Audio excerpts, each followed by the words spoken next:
On this week's edition of Mastodon Spotlight, we're going to become educational as we are going to take an in-depth look at something called El Guapo. And our guest will be Mark Franke, who is the assistant volleyball coach, men's volleyball. Also have my sidekick on College 56 broadcast, Ryan Peratt, with me. And then later in the show, we're going to talk some track and field. We're going to bring back Rick Norton and some of his athletes. So our show is called Mastodon Spotlight, and it's coming right up.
Hi again, everybody. I'm Mike Maz. Welcome once again to Mastodon Spotlight. Well, as I said a moment ago, we're going to try to become educational this week on the program. Something new, something different. We're delighted to have in our first segment as our guest, to my immediate right, my sidekick for College 56 broadcast, Ryan Peratt. And to Ryan's right, my counterpart, the host of the Arnie Ball Show and also assistant men's volleyball coach, Mark Franke. And Mark, I've been aching to get you on here for some time because I watch you and Arnie every week, and it's payback time. Well, you're calling this an educational segment. You cannot beat what we had on a couple of weeks ago where we actually showed videotape of knee surgery. You're right. And we had our trainer on, Scott Knurr, explaining it all, using words I'd never heard before, couldn't pronounce, have no idea what he was talking about, but the video was great. People thought this was the TLC learning That's channel. That's right, that was the medical channel or something. But it was a fascinating show, in all seriousness, because we all learned something about the structure of the human knee and how it gets torn up and how it gets repaired. And that surgery video, there was somebody involved with our production that got sick looking at that. No, it wasn't. It was Moses Dupre. Oh, that's right. Our compliance coordinator found out later, and he watched the program, that he actually darn near started getting sick. Well, he's from Louisiana, and they have weak stomachs down there. That's that bland Can't cuisine. stomach that Cajun food. Mark, you've been with this university for a long time, but could you briefly tell some of our viewers a little bit about yourself and how you've been involved with the university and how you got involved with Arnie and so forth? Well, I started here in '69 as a student. I met my wife Tommy here. Between the two of us, we have 5 degrees from IPFW. Although neither of our children went here. They both went away to school. I ran into Arnie shortly after he started working here, early '80s, and he said he just started the volleyball program and was starting something called the honorary assistant coach. So he asked me to be one. So I showed up. I didn't know anything about volleyball. I'd never seen it played or anything like that.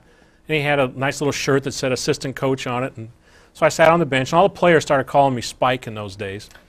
So I just hung around, and I had no idea what I was doing.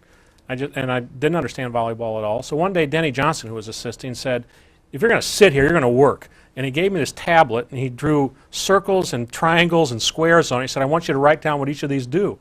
I, to this day, don't know what a circle, a triangle, and a square is, but that's his code for the different positions.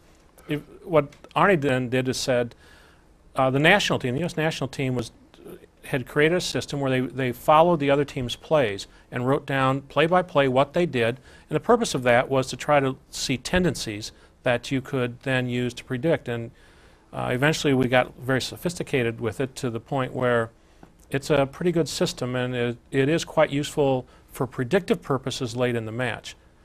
And most of the other teams now have gone to similar things, but they use laptops, and they mostly use it after the fact to analyze, where ours is meant to be more real-time than anything. Well, one of the reasons I wanted to get you on is to take this one step further, and you have, between you and Ryan, a I don't know, it's called El Guapo. El Guapo. How did that name come about? It's not French. It's well, no, it's Spanish, and like your name, Parote, in Spanish. El Guapo means the handsome one, or in Puerto Rico it's used kind of in a slang term to mean cutie, and it's probably the ugliest thing you've ever seen. So it is an appropriate name, I think. In fact, Blake Sebring did an article on it once in the New Sentinel. He called it "The Beauty of the Beast" or something like that. Well, if you can, let's pull out the beauty of the beast. And why don't you just go ahead, and as Ryan shows it up in the camera, hopefully we get a good shot of it. Why don't you just take it from here and describe? We're seeing 6 sheets of paper, and educate us. Well, volleyball is played in with 6 players, and each one is in a different position in each rotation. So they're what we call 6 rotations. And so each of these sheets represents the other team in a particular rotation. What happens is when the match starts, I will determine where the other team is starting, and I'll put them up here in what we call the spider web, and it shows the 3 front row and the 3 back row players, and then I fill it out the rest of the way, rotating one as we go along. Now, the beauty of having all 6 up on this huge clipboard is that I can see the entire match in front of me.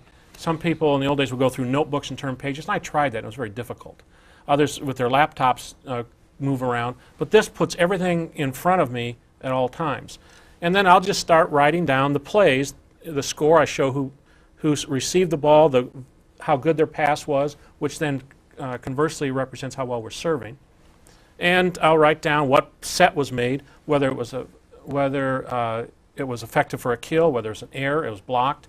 And I'll also show it over here on the court, the motion of the players, where they're going, how they're hitting, where the ball ends up, what we do with the ball. It's probably hard to see, but if I show a dash, it means we dug it. If I show a dot, it means that it was a kill. And so it tells us, as you go down here, what plays they're running and where they're hitting the ball, and it allows us, especially late in the game, you can see, it's probably not real easy to see here, but a lot of what we call B's in the middle. That means they're running a quick attack close to the setter, and it allows us to determine, like our middle blocker, who I have recorded here in each rotation, we can have him what we call commit, which means as soon as the middle hitter goes up, you jump with him and be ready to block. I'm going to show my stupidity, Mark, in all honesty. There are 6 players on the court at any one time in a volleyball game. Are you able to take simultaneously, literally, all 6, or how do you utilize each of these 6 sheets? Or do you just use one sheet at a time? I'm using one sheet at a time. Okay. And so then as soon as they side out, they move to their next rotation, and I move over. And I just follow that down along the sheets. Because I've noticed a lot in some of the matches we've been able to broadcast, Ryan and I, when Arnie calls a timeout or when the opposing coach calls a timeout, a lot of times Arnie will come up to you. And you're able to feed him information on a very quick basis to help him set up his strategy. So Arnie relies on this an awful lot. My focus shifts as the match goes on. Early in the match, I'm trying to tell our players who their front hitters are and so forth. And then as I start developing data, I get more plays down, I'm seeing what the setter does. And it's amazing the more pressure you put a setter under. This whole theory is that a human being under pressure reacts in a predictable way. And I can tell that as the match is close, that setter with the pressure he's feeling will in fact react predictably. And before each serve then, as we're serving, I'll tell Arnie what I think will happen, or sometimes I'll tell him what I'm sure won't happen. And that will allow him to adjust. When the opposing coach calls a timeout, then we have a little more time to do what otherwise we're doing on the bench as we're waiting to serve. And for the most part, it's pretty accurate at the end. If we're not putting pressure on the other team, they're either beating us badly or we're beating them badly. It's not terribly relevant. But in a close match, it becomes very, very important. You mentioned that when you start with this, you're watching the opposing players more than our players, correct? Or Correct. Actually, okay. I do have some things for us down, mostly how our blocking matchups are. Also, which is right here. This, I'm not sure how easy they don't have it up on the screen. But I do have who's blocking front row for us. I also put down who's serving in the lower area, which is not visible, which rotation we're in. So in case we get confused, I know who's supposed to serve next. In developing the strategy as it goes along, and correct me if I'm wrong, because again, I'm a novice at this, even though Ryan and I have been together now for 3 years doing the broadcast, or 4 for me total. You're looking at tendencies not only of their players, but you're also trying to attack their weakness with our players' strengths, correct? Or am I wrong? Actually, it's probably the converse of that. We're looking for their strength so we can put our strength against it. So the idea is to get a strength against strength. This isn't really showing us what to do when we're receiving, we're running our offense. Dave's doing that, Lisa does that as well. But when they're running their offense, which means we're serving, we're looking for their strength, and then we'll try to put our strength against it. Okay.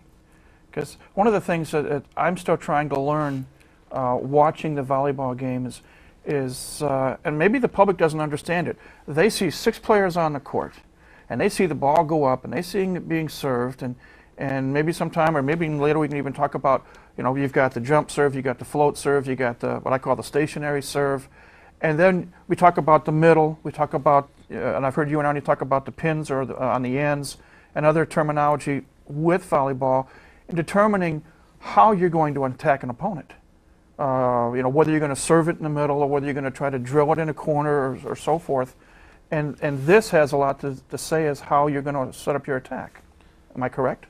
Only to the extent that it, excuse me, that it shows where to maybe where to serve. Denny, for instance, usually calls our serves, and he may ask me who's breaking in terms of their passing. He has a pretty good sense of that. But sometimes I might say, my data shows that this player is really struggling here passing, and then he might adjust the serve that way. But for the most part, it's once they get the ball, what are they going to do with it so we can adjust our defense, our blockers primarily. This is a unique setup, and as you say, you're able to do this all at once on the board, so to speak, as opposed to some people using laptops and other people using pads. What comments have you heard from your fellow coaches when they see you chart all this stuff? Do they inquire, or do they mutter under their breath, or what are some of the comments that you've heard over the years? Well, they must think I'm some kind of Luddite or Neanderthal because why are you carrying around that big, ugly, heavy thing? And it is heavy.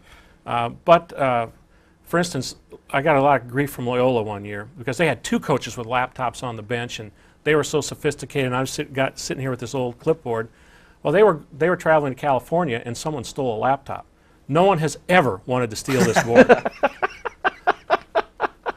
Nor has an airline accidentally delivered it to the wrong place, because it's pretty obvious nobody's going to pick that up on the carousel as you're at an airport. So that's one advantage this has. The other is that it does have it all in front of me at one time. It's kind of a left brain, right brain combination. The left brain obviously with all the data, but the right brain has to see the pattern and see the pattern change, so that the setter may go to a different tendency later in the match, and the right side of the brain has to pick that up.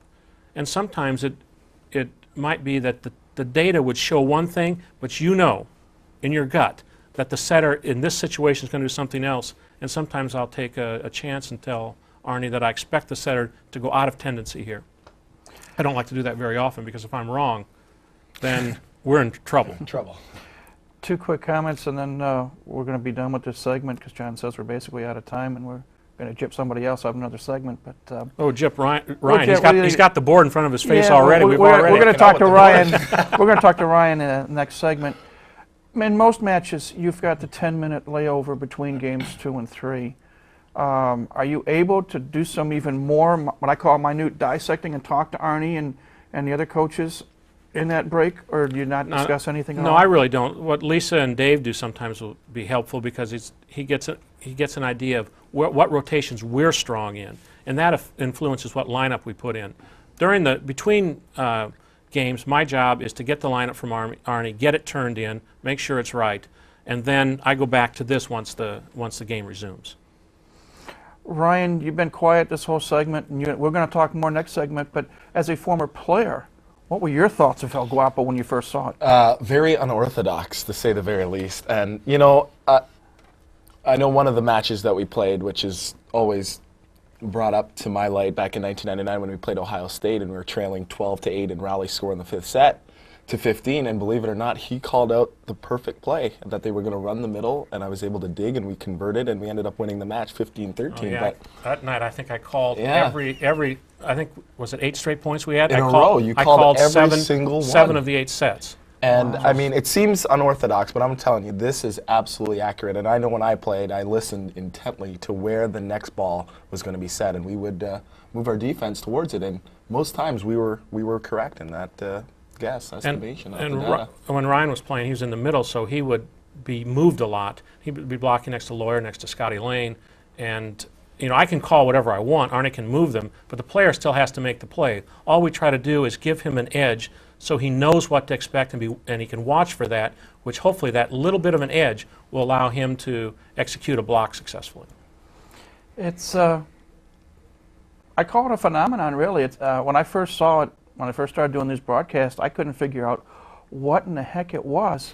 And, but it's amazing, and I really appreciate you coming on to explain some of this and to show some of the secrets of how. And again, once we get a healthy team in the future, we're going to be a successful team because we're able to adapt during the course of the match. And I should add as the last statement here, I know you're running out of time, that this is handmade. Lloyd Ball, Arnie's father, made this. I bought I had to go to a number of lumber yards to find this. This is very lightweight plywood, but it's thick plywood, until I found the right one at Brigham and Lumber. And then Lloyd Ball and Denny and Arnie and I went to his workshop, and we gouged out the holes and put the clips in and sanded down the edges and so forth, built the carrying case, so it's kind of like a family effort. And it's going to the Smithsonian Institute once you guys all retire. I have a feeling it's just going to go to some junkyard somewhere. Mark Franke, thank you so much for coming on, and kudos to you. I really, on a personal basis, I enjoy watching you and Arnie. I'm dating myself, but I call it the Abbott and Costello, or the Laurel and Hardy of comedy here. Which is which? Well, let the viewer decide that. But thanks an awful lot for coming on and explaining this to us. And we'll have you on again when we delve into a couple of different subjects. We had you on before with a roundtable that was very interesting. But again, thanks a lot for coming on this week. My pleasure. Thank you. Mark Franke has been our guest, the host of the Arnie Ball Show here in College 56, also assistant men's volleyball coach, and also works at the university in the financial aid department, controller's office. Our sidekick, Ryan Perrott, who has been briefly heard from. We're going to hear more from him when we come back in just a moment with more of Mastodon Spotlight, so please stay tuned.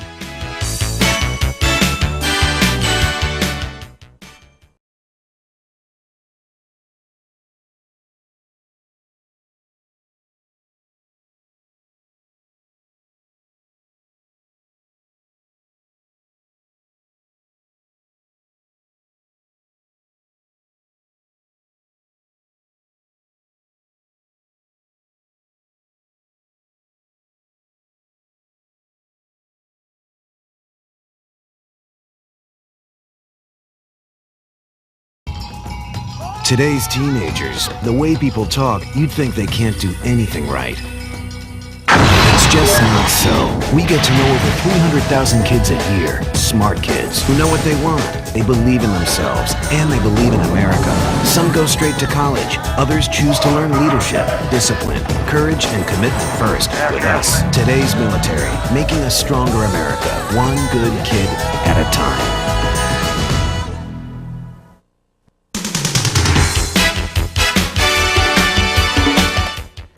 Welcome back to Mastodon Spotlight. Once again, we thank Mark Franke for spending a few minutes of his valuable time with us and educating us with El Guapo. And I'm rejoined by my sidekick on the mic, Ryan Perrott. And now you get your chance to talk for the next several minutes. But again, a quick recap. What your thoughts of El Guapo? It's amazing. It is an amazing instrument. And it is accurate. I know you asked me how I thought about it the first time I said it. It is unorthodox, and a lot of people perhaps new to this sport, even those who are in the sport, who see people with the laptops and they're keeping statistical information and so forth. What Mark Franke is able to do on that board is absolutely amazing. Yeah. And how accurate the predictions are per rotation of the opponent is amazing, and it's so accurate. That is what drives me wild, because the tendencies are nearly 100% every time. So it's unorthodox, but it's very effective. Let's continue talking about volleyball, and we're not trying to take anything away from the Arnie Ball Show and Arnie and Mark, because they do a great job, and as I told Mark, I enjoy watching them, but we get to broadcast volleyball matches as we did last Saturday night, and we're looking forward to the home finale this Friday night, 7 o'clock, against Mercyhurst. Can't make it out here. Tune in to College 56 Sports. Ryan and I will be happy to bring you the action, but as we briefly discussed off air before we started taping this segment, this season and last season, totally unreal seasons in terms of what we've come to expect from IPFW men's volleyball. And well, yeah, and you're absolutely right. Last year was more of a rebuilding year, I think. We were putting players in positions perhaps that they weren't accustomed to. This year, the injury bug hit us, and it hit us badly. And part of that has become mental now on the side of the players. It's become the psyche of we've lost our 2 starters. One's an All-American. The other one's a very good player on the left side. We've tried hard, but sort of caved in. They've sort of lost that kind of leadership on the floor with Jeff and Maddie out. And it's so unfortunate. It really is. It's so unfortunate. But that is life. you, and one of the things I love about working with you, you played 4 years here for Arnie. As a player, did you experience this? Have you seen the amount of injuries? I mean, to have both Jeff and Maddie go down against Long Beach with the knees, and gosh, and then we're going to find out if you watch Arnie Ball Show this week about Angel suffering an injury prior to the match last Saturday night. Right. When you played, which wasn't so long ago, how many injuries did you see? Well, it's funny because before I came, when I played from 96 to 99, the injuries that I had heard about, one was Brad Perditis. He had torn his ACL in Canada, I think about 94. Wayne Williams, he tore out his ACL in Canada, and I think that was 95. And Loy, before the Final Four, had hurt, I think he broke his finger before the Final Four, the championship. So those were the injuries prior to when I got here. When I got here, we were healthy for the most part. It wasn't until this 1998, we were at Loyola, I think the last match of the year, we were playing, and our star left side, Ricky Soler from Puerto Rico, goes up, swings at a ball, he comes down, he tears his ACL. Chances are if we had Ricky in, there was a great chance we'd go to the Final Four in Hawaii. And it's just that one freaky play, the match is coming to an end. It's the same thing with Matty earlier this year against Long Beach. In the fifth set, goes up the swing, he comes down, he tears his ACL. It's just a bad break. But that's the only injury I can think of off the top of my head. But, I mean, it's so devastating to have such an injury, especially an ACL. You know, had it been a back or a shoulder or something like that. I know Mike Cummings dislocated his shoulder in practice. And, of course, Hector Soto. He severely sprained his ankle prior to our Final Four run in '99. And yet, what a match he played. Yeah, on his thing, and I mean, his ankle looked like it was bitten by a venomous snake. That's how big it was and so puffy it was. So those are probably the three injuries I can think of from my tenure from 96 to 99. You're involved with this team in the sense that you get to practice with them. When the Long Beach match, the first one, occurred, and Maddie goes down in Game 5, and Jeff never should, in hindsight, maybe he never should have played because of his knee injury.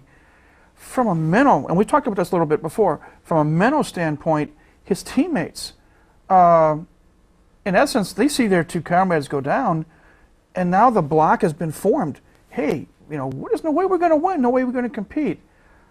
You know, as a former player, how easy is it for that to actually enter the mind, and how difficult is it to have it go away? Well, it's very difficult to get it out of your mind because you'll always have it there. I think the Long Beach, especially when Maddie went down, a lot of people were predicting that perhaps Jeff would be the one because his knee was, I think, more severe than Maddie's coming back from tearing his ACL in September.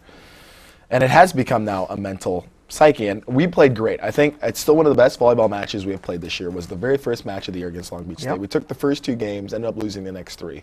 But kind of halfway through Game 5, when we were up, and then Maddie, you can see the air come out of the balloon. Oh heck, he hit a winner. Yeah, and it put us up 6-5 and all of a sudden he's down, Yeah. and the big crowd, and we had like 2,200 Yeah. people, I believe, plus in that arena at the Gates Center, and there's a quietness. Yeah. And you hear, and it was right in front of us. He goes up, he hits the winner, he comes down, he screams. Yeah. And it was like a cemetery at night, quiet as could be, except for you hear Maddie and being in the pain. And then, boy, there it was. That seed was set. All of a sudden, we lose one of our better players. And then our best player, who, like you say, is coming off the knee surgery himself. And as it turned out, he got a medical red shirt to prevent injury and give him more time to heal. So hopefully next year, both of them will be back healthy. Right, because But- no one knew Jeff's status going after the Right. first match against Long Beach. It wasn't until the night after when we played Concordia that they found out, it's kind of severe, still damaged. It hasn't recovered as we thought it would be. I think we should take some time off of it, and then that's how it became. And now the mental psyche is, Angel Ruiz, I think, has done a great job. I thought after the first couple matches that he was playing at an All-American level. And a lot of players tried to come up to that level. Josh Sanders, early on, Dennis Santiago, Mitch Dreisbach, these players. But then something happened along the way where they weren't getting the results that they were hoping for. And that plays a lot to the mental psyche, especially in volleyball, where I think half, if not more, is mental than it is physical. And it's been a very tough season for head coach Ernie Ball and his coaching staff. And I mean, I'm lucky because I still get to practice with the team and I see what goes on behind closed doors. So, I mean, there's nothing more than you can say that they were just bitten by the injury bug. Yet, some of the players I think just gave up on that particular aspect. Hey, we have two of their best players done. You know what? We can't win without them. Let's go down a slightly different road. Yes, Jeff is hurt, Maddie's hurt. You've also got a core of freshmen. Mm-hmm. Now, we've talked, and Arnie has talked before, we've talked on broadcast, Dennis Santiago has got a world of potential, and he's got some talent. I say sometimes he has some inner demons in the sense that he hates to lose at anything, and perhaps he takes a loss or a bad play harder than he should. But you've got Dennis Santiago, who is now thrust in, he's the setter, freshman setter. Mm-hmm. You've got Nick Bellman, a freshman from Ohio. You've got Mitch Dreisbach, a freshman from Mishawaka. You've got Matt McCarter, Yes. Another freshman. Jason Morgan And as well. Jason Morgan from Minnesota, the freshman. And now all of a sudden, where perhaps the initial game plan was they're going to watch, observe, practice hard, learn from their experienced teammates, and now those experienced teammates can't play, so now they're thrust on the court, and they had to, in essence, grow up in a hurry. Right. Talk about playing as a freshman, because is- it's not easy. It is not easy. I played as a freshman, and I'll tell you, it's not easy. I think I caught myself more watching, because back then we played like UCLA and Santa Barbara and all these California teams that were great, and these are teams that I have heard about and how great they were, and you just see yourself just standing and thinking, oh, look, Stein Metzger, Paul Nihipali, and it's awe-striking. And especially, I don't think a lot of people do understand that, how many freshmen we do have and how many we've thrown into the starting lineup mix. I mean, Dennis Santiago, obviously, because he's the setter. We had Mitch Dreisbach starting at the opposite position. He came out a house of fire early on. He's sort of, come down a little bit. Nick Bellman was our starting libero for the season, and now he's come to the left side in place of Matt Zbyszewski. So, he's got out of that defensive mind, trying to put it in the offensive mind. It's kind of a little difficult for him. Matt McCarter comes off the bench to play opposite. Jason Morgan comes off the bench for the left side position.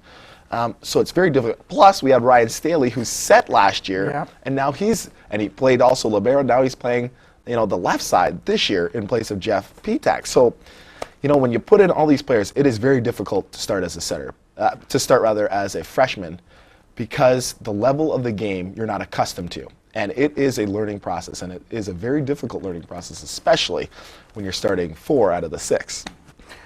We've got a little over a minute left, and that leaves me with 2 questions. Mm-hmm. We've got I'm going to say 4 matches left at least. We've Right. got the Friday night match that we're going to televise with Mercyhurst, the home finale. Next weekend, what a way to finish the regular season. You go to, I think it's Ball State on Friday, and Ohio State the Ohio Friday, State Ball on State the Friday, Ball State on Saturday, and then we get right into the MIVA tournament. Right. And as we stand right now, Ball State's on top, followed by Lewis, Loyola, Ohio State, Yeah. Quincy, Findlay, ourselves, Mercyhurst, and Clark. So if the season ended today, as is, we being the number 7 team would probably play Lewis. Lewis, yeah. Can this team that's still young but learning, can we rebound yet in these final 3-4 matches and really perhaps throw a scare into a Lewis or anyone else down the tournament path? I think so. I really do. I had the opportunity to go out to California and watch them play at Long Beach State, and I think they do. They play to the level of the competition. Long Beach State, we saw at the first match of the year how great they played against the 6th-ranked team then in the country, and I think they can. I just think they need a little bit of faith and a little bit of heart and a little bit of pride and turn things around, especially mentally. I think a lot of people right now, they're drained mentally. And I think if they can turn it around that way, I think they can make a run in the playoffs. I really do. And then one last question, and then I know we're out of time. Yep.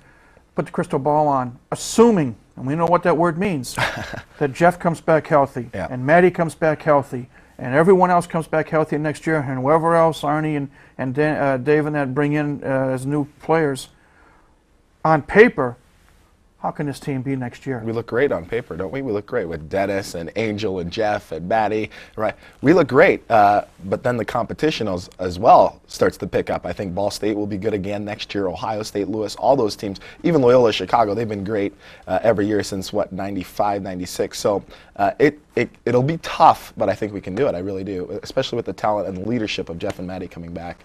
This team could do anything if they put their mind to it. Well, we didn't even get into basketball, and I was going to ask your comments about UConn women going 39-0. As I said, perfection couldn't be any sweeter. One of the greatest teams ever, and I watched the IU-Maryland game last night. Maryland was phenomenal inside, but IU couldn't hit shots, and I was pulling for IU. I know they beat my Duke Blue Devils, but I was pulling for IU. But you know what? It was a great season all around, and the women were sweet. UConn to go perfect through a course of the season, and IU basketball has nothing to be ashamed about. They're on the rebound. Congratulations to the Terps of Maryland for winning it all. And hopefully IPFW basketball will be on the rebound if Bruce and Chris and get the women in, and same with the men. There's only one way, and that's up. Yep. Thank you, sir. We'll see you Friday night. My honor. Thank you. Ryan Perrott, my sidekick on College 56 broadcast, has been with us.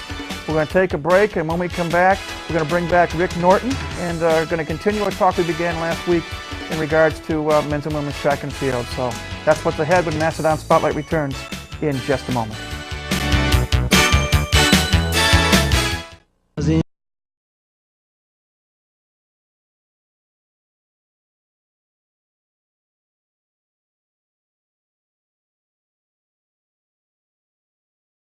We allow a part of ourselves to die with them. Help World Wildlife Fund protect animals in the places where they live by ordering a free action kit. Together, we can leave our children a living planet. Come in, she said, I'll give ya shelter from the storm. I'm sick of this. I'm sick of dealing with you. I'm sick of I work 6 days a week. Who do you think you Stand are? up straight. Don't you ever talk back to me again! You just shut up! What are you crying about? Brat? What a child learns about violence, a child learns for life. Teach carefully. We can show you how. Act Against Violence. Call 877-ACT-WISE for a free brochure. What is a hero? Are heroes born, or are they made? In after-school programs, your kids will uncover hidden strengths, discover they have the power to change their future, and find the hero inside themselves. Let us know you on after-school programs in your area. Call 1-800-USA-LEARN. After-school programs, helping kids find the hero within.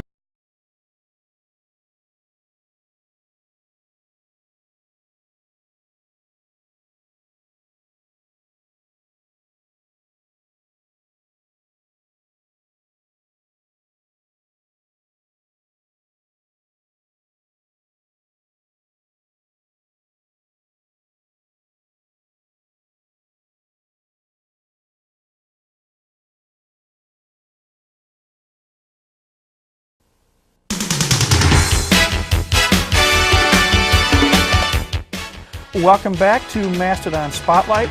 We turn our attention now away from men's volleyball, and we're going to turn it to men's track and field.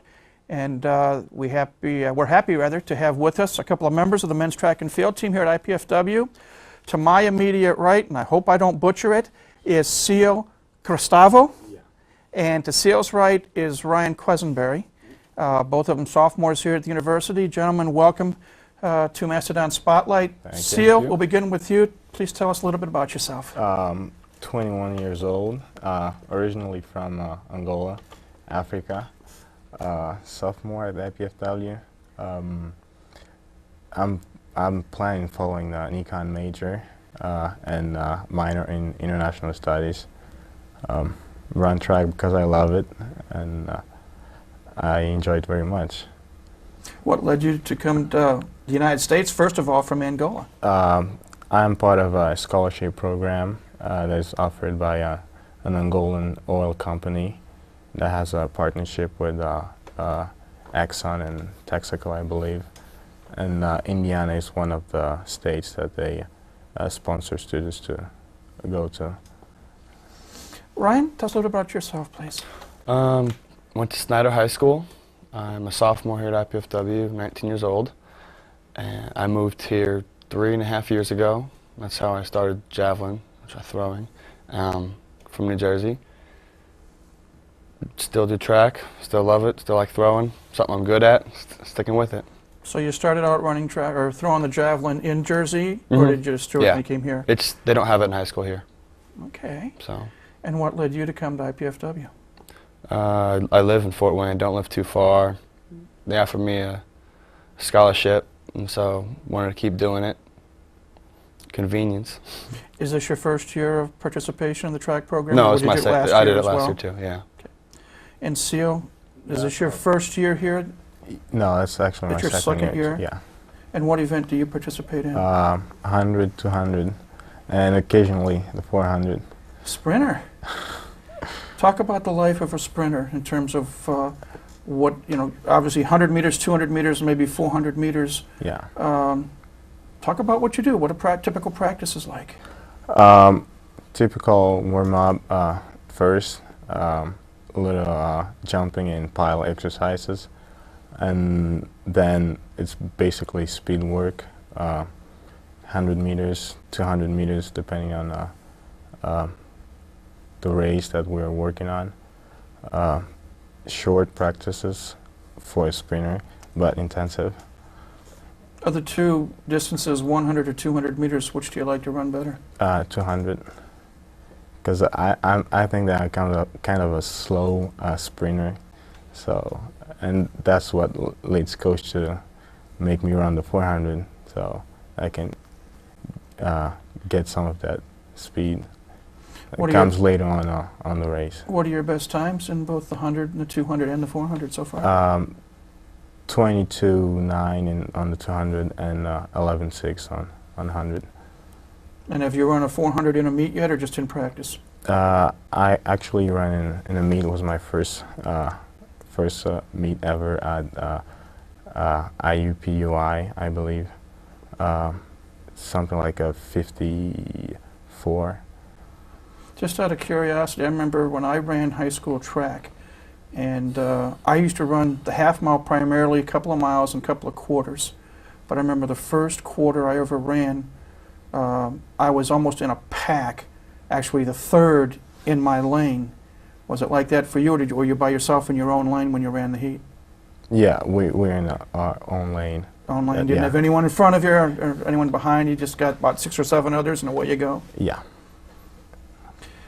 What's it like throwing the javelin, Ryan? It's quick. It's real quick. Just get up there, warm up. You gotta make sure you're warmed up. Just gotta let it fly. For the benefit of some of our viewers that they may have heard the term javelin, it's basically like a spear. Mm-hmm. How big is it and how heavy is it? It is probably about 7.5 feet long, probably, about that thick, and it weighs 800 grams. Not very much. It's pretty light. Now, in practicing and actually throwing the javelin, talk a little bit about the technique of throwing it, because it's a combination of sprinter speed and strength to get it to heave it as far as it'll go. Yeah. Expound a little bit It's on a the lot technique. of it's a lot of technique work. I mean, it's all technique.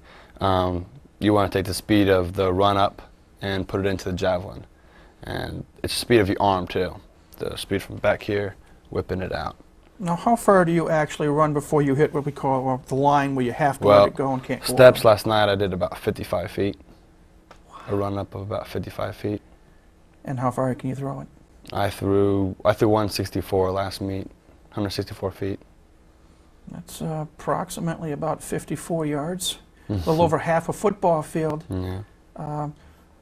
What led you to throwing the javelin? That seems to be it's a unique event. Yeah, I actually do discus and hammer also, but javelin's my best event. I started when I was a freshman in high school.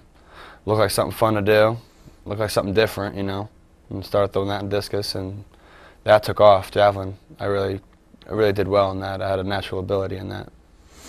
Briefly talk about the season so far. You've been able to participate, I believe, in a number of meets, mostly indoor, and now you're getting into the outdoor season. Yeah. What's it been like? Well, this last weekend on Saturday at Purdue was our first outdoor meet. So that was the first time we threw javelin and hammer and disc, because the indoor season, all we do is throw indoor weight. It's a 35-pound ball, pretty much, with a handle on it. And you throw it like a hammer throw. And that's not my favorite event, but... Which of the three is? Is it the javelin? Javelin's the favorite. We don't have too much time left in this segment, but there are a number of meets left for you to participate in for each of you. What would you like to accomplish before the season's over? Seal, we'll start with you. I would like pretty much to break 22 on 200, and hopefully go on to 10 on the 100. I'm pretty confident I'll achieve that. And Ryan? Well, on the javelin, I want to hit close to about 175 to 180 is my goal this year. Get my steps down, do that. And then the hammer is the first year ever doing it, so hopefully like 140, 45.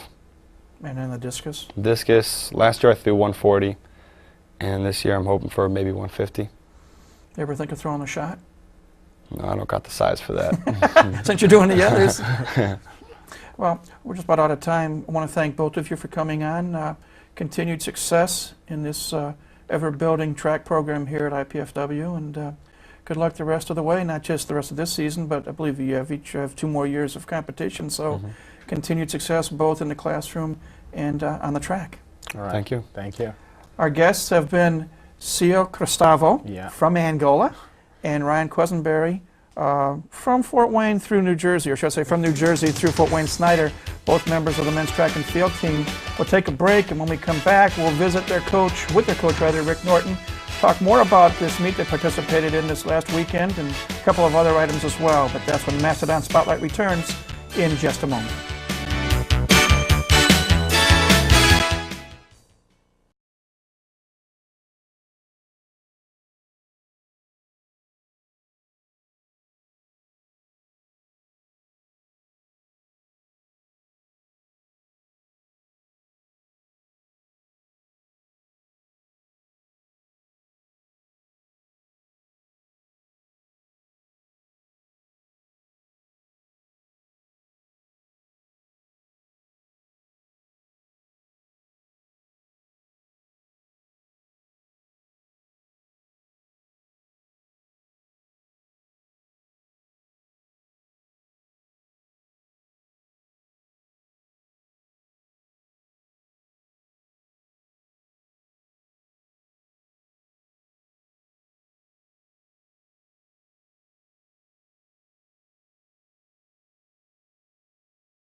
I was a liberal arts major in college. I didn't speak a second language. What could I? What could I offer the Peace Corps? The answer surprised me. I served in South Africa teaching HIV/AIDS awareness. Working with my students in Nicaragua was a great experience. We taught each other a lot about our countries and cultures. This is the Peace Corps today. Redefine your world. Join the Peace Corps. Apply now at peacecorps.gov.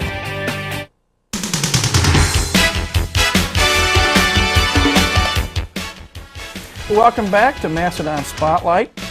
Time now to welcome back to the program from last week the head coach of men's and women's track and field here at IPFW, Rick Norton. And Rick, you don't have the glasses with you. No, I actually have them. I just don't have them on. A quick word on the two gentlemen we just had on a few minutes ago, Seal Cristavo, and I hope I pronounced that halfway correct. Decent, from Angola, Right. the country, not the city, Right. and Ryan Quesenberry, the transplanted New Jerseyite, courtesy of Fort Wayne Snyder. That's right. Quick word on those two gentlemen. You know, great individuals, great people, you know, to work with. Each one of them has a great attitude. You know, they bring more than just showing up for practice and doing what they're told. Each one of them has a unique personality, and it makes the job fun. So really enjoy working with both of them, along with everybody else on the team. And I think attitude has a lot to do with it, and both of them have a very good one. I have to admit, maybe I'm a little biased because I'm a shrimp. Seal seems a little bit tall for a sprinter, but he seems like he's got the muscles. Right, right. You know, Well, distance. you have to keep in mind that Seal has never ran track, so this was really his first experience with track completely, and really has developed a passion for it. So that's really been fun, taking somebody at that stage who just has a love for it, or I should say a developed love for it, and trying to help them develop the natural ability that they have, and he has quite a bit, and he by no means has touched his full potential. When we spoke last week, we were in the middle of that 7 and 8 inch snowstorm that we had. Yeah. And you were talking about a meet that actually took place over the weekend, I believe, at Purdue. How'd the meet go? Well, it was kind of unique when we pull up and see 2 foot piles of snow pushed off to the side of the track. So it seemed colder than what it really was. Overall, the day was really pretty nice. It got up to about 50, 55 degrees. Had a nice share of sunlight. You know, there's a natural transition that the athlete has to make from indoor to outdoor, and I think a lot of our athletes were trying to do that. You know, your indoor surface is completely different from what we're running on outside, from place to place. Now, a lot of the tracks have Mondo, and the nice thing about it is, you know, we were at the Purdue Open, and they too have Mondo. So it makes that transition a little easier. But you know, when you go from indoors, which really environmentally is perfect. Yeah, controlled climate. Yeah, you know, no wind, ideal temperature, and then you go into an environment that's whatever the day is, there's a little of an adjustment that the athlete has to make in order to reach their best performance. In outdoor track, what's the more difficult obstacle, wind or rain? I think the most difficult obstacle is your mental attack or your mental mind frame when you look at what you're possessed or what you're given that day. You know, we try to really emphasize control what can be controlled. You can't control the weather. So the more you worry about things you can't control, probably the poorer you're going to do with the things you can control. So really, we try to completely get away from worrying about the weather. And our motto is, we'll let everybody else worry about the weather. We're going to worry about what we need to do to have our best performance on that day. To truly answer your question, though, it really would depend on what event you're in. You know, rain would create a slipperier surface, which would definitely impair the shot, the disc, the hammer, the high jump, the long jump, the triple jump. Where wind would get in trouble with again, the sprints. You know, all of your runs running into the wind would definitely fatigue the runner more. Now, you might say, well, geez, what about when it's at their back? That's true, but it still really takes a lot out of you when you have the feeling you're running up a hill. And I think the wind versus the rain is really dependent on the event you're looking at. Pole vault, either one will mess them up. Big meet this coming weekend. Big meet not just for the fact that you're participating, but from what I understand, in terms of keeping everybody in the NCAA Division I ranks happy in terms of qualification, so to speak, and maybe you can expound on that briefly. Talk about this upcoming meet. Well, we have to meet a minimum number of meets, indoor and outdoor, and this is one of our scored meets, and because of that, we're able to count for more than just one contest because we'll be scored with other schools. So, it kind of reflects our record, and even though we're really only going into our second season, our expectations for wins and losses are not real high, meaning that that's not what we're focusing on right now. We're trying to establish an identity and really create an environment that the athletes enjoy participating in. And if wins come along with that, then we're happy. And where is this meet going to be at? Eastern Illinois. So it's a little farther away than what we normally travel, but it's a scored meet. I think the athletes get kind of pumped up for that a little bit, a little bit more excited that it's going to be an actual scored contest. We've only got a few moments left, unfortunately, because time flies, it seems, when we do this show. One thing we talked about off the air last week that I know you wanted to mention this week if possible, the tremendous amount of help you get from some volunteer assistants. And in the last minute or so that we've got, can you briefly talk about some of your assistants that really help your program? I look at other programs around. In fact, my old roommate coaches at Ball State, so I talk to him quite a bit.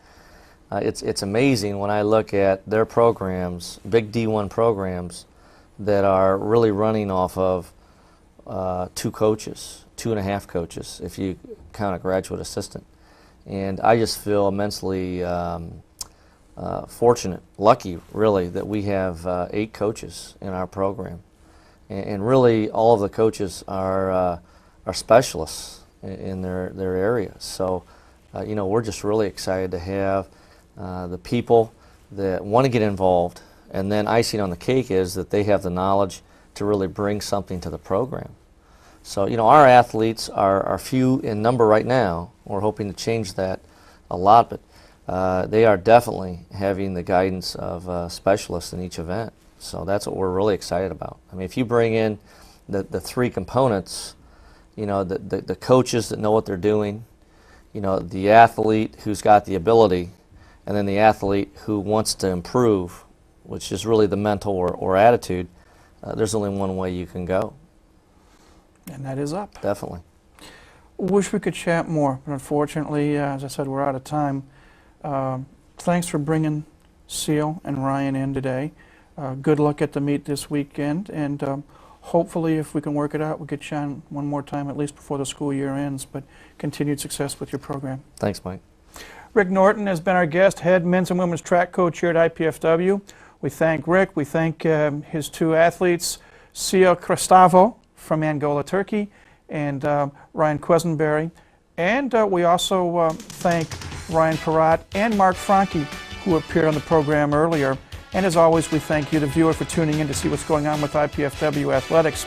Quick program note, Friday night, 7 p.m., the home finale for the IPFW Mastodons, as they will entertain the Lakers from Mercyhurst College out of Erie, Pennsylvania. Opening serve at 7 o'clock, give or take a minute. If you can't make it out here at the Gates Sports Center, be sure to tune in to College 56 Sports. Ryan Peratt and I will be happy to bring you all the action of that match, the home season finale for the volleyball team.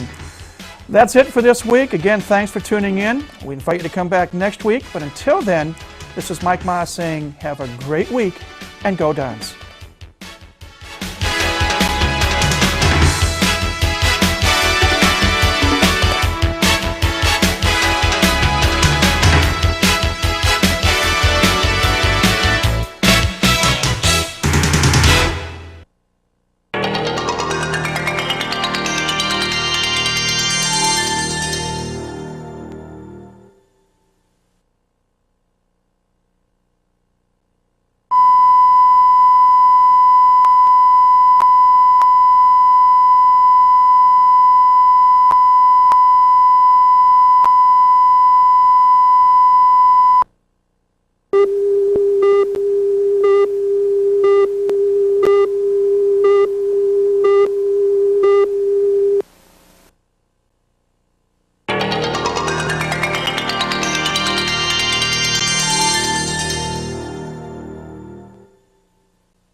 On this week's edition of Mastodon Spotlight, we're going to call it our Potpourri Show.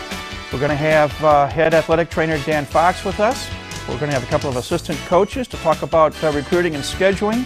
And we're going to top the program off at the end with a visit from our compliance coordinator, Moses Dupre. So we invite you to stay tuned and join us as Mastodon Spotlight is coming right up here on College 56 Sports.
Hi again, everybody. I'm Mike Maas. Welcome to another edition of Mastodon Spotlight.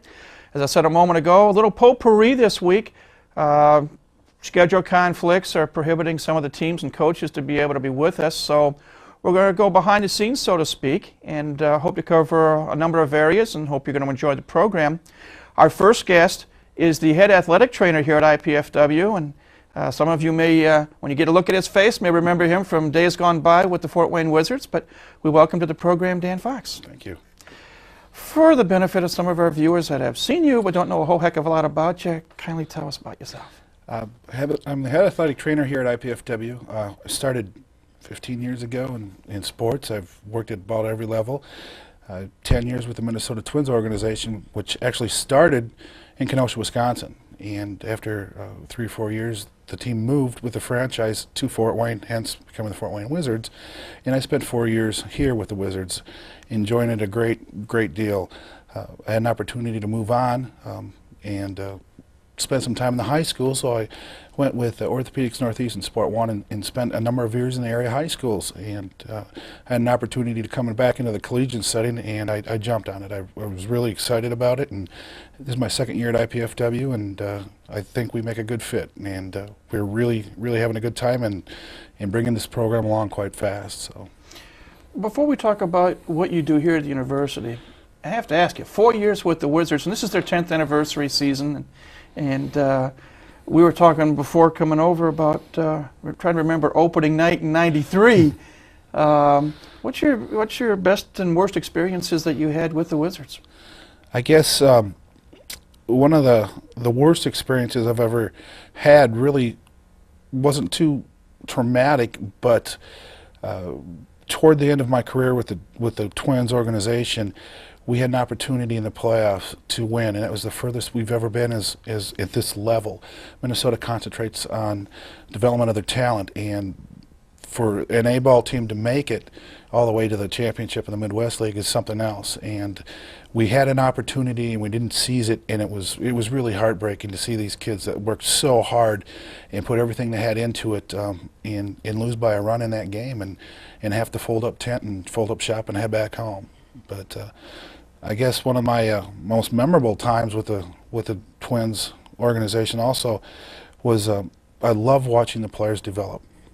I've seen all kinds of talent come through, from Chuck Knobloch, Torrey Hunter, A.J. Brzezinski, who's now catching with the Twins, to Damian Miller, who's a world champion with the Diamondbacks. I mean, I've had so many talented players come through the doors of the training room and develop. That's the real pleasure of my job, is to see these kids when they come fresh out of the draft, walking in tore up jeans and beat up tennis shoes, and the next time you see them, they're in the show and they're doing very well, and they never forget you. They really don't. So let's take it one step in a slightly different direction. The adjustment that student athletes have coming from high school here at IPFW. Now, you and Scott Knorr are involved with the athletic program, and I'm assuming all the teams to some extent. I know there's a major emphasis on basketball and volleyball. But talk about that relationship, seeing these student athletes make the progression from a high school athlete coming in here to play college sports. I think my experiences with Class A baseball is pretty similar to the collegiate setting, because you're getting a lot of kids not only coming straight out of high school, but coming out of college early. Some kids are coming from foreign countries, Puerto Rico, Venezuela, Dominican, and haven't even been into high school yet or upper level education. And it's the same situation here. We're getting a lot of young talent, and it's really two different worlds. You may have been the best at what you ever did back in high school, but now that you're in collegiate sports, you're just average. And sometimes it's very hard to accept. And we do our best down in the training room to let these kids know that, hey, you're still number one. I mean, we're going to make you that way. We're going to keep you that way. That's our job. And sometimes it's hard. Sometimes it's fairly easy. And but it's, again, it's just like developmental league in baseball. We're bringing these kids up, and we have to take them slowly. We take them too quick, they burn out. We take them too slow, they lose interest. So it really is pretty much the same animal. So. In your position, and you and Scott both, you not only have to worry about the physical care of the athletes, but you guys wear multiple hats, because you got to be psychologist, you got to be banker. Talk about, and maybe for the benefit of our viewers, Dan and Scott travel with the basketball, and is it just men's volleyball or is women's as well? Both volleyball teams also. So when you go on the road, one of you's on the road with one of the teams, and one of you's here. Kindly, if you can, to some degree, and you and I talked about the unwritten rule, but talk about what some of your responsibilities are when you do go on the road. It varies with the teams, obviously. Volleyball's program has been developed. It's been that way for a number of years, and we don't go in and reshape the beast at all. They've got a very good system, we fall into that system. We have particular tests that we're in charge of, making sure that the kids get what they need to eat during meal times, plenty of fluids, especially on longer rides. We were out in New York this year, 12-hour bus ride. You need to make sure there's things available for the athletes on the bus so that they don't wear themselves down. They're fully hydrated before activity. Basketball is a little different. They asked me to help them out with more meal planning and organizing, making sure that we took care of it, acting more as a traveling secretary, much like what I had when I was in minor league baseball. When I first started, you had a head manager, you had a pitching coach, and you had a trainer. And the manager managed, the pitching coach managed the pitchers or coached the pitchers, and the trainer did everything else. Laundry, seamstress, made hotel arrangements, bus arrangements, meal money, made sure everybody had, everything you did. We do wear a lot of hats. Father, brother, mother, we do a lot of different things, and it gets to be a long day, but if we didn't do it, or we didn't want to do it, we wouldn't be here. So obviously we enjoy what we do. It's interesting, as you were talking about the 12-hour bus ride to New York, a lot of people don't realize, they think that, okay, we get on a bus and we travel and we sit back and relax and we either sleep or read a paper, a book, or a CD, or do some homework, but that does take what's the word I'm looking for? Effort, and there is physical effort involved, even in sitting in a bus. So talk about, why you have to go about to try to keep them alert physically and mentally. If you sit too long, you stagnate. It's just like anything else. When we stop, we stop every 3-4 hours, at least to get out and stretch your legs, walk around, get some fresh air. Imagine being stuck in a room, 12, 14 hours straight, same air, same light, looking at the same walls.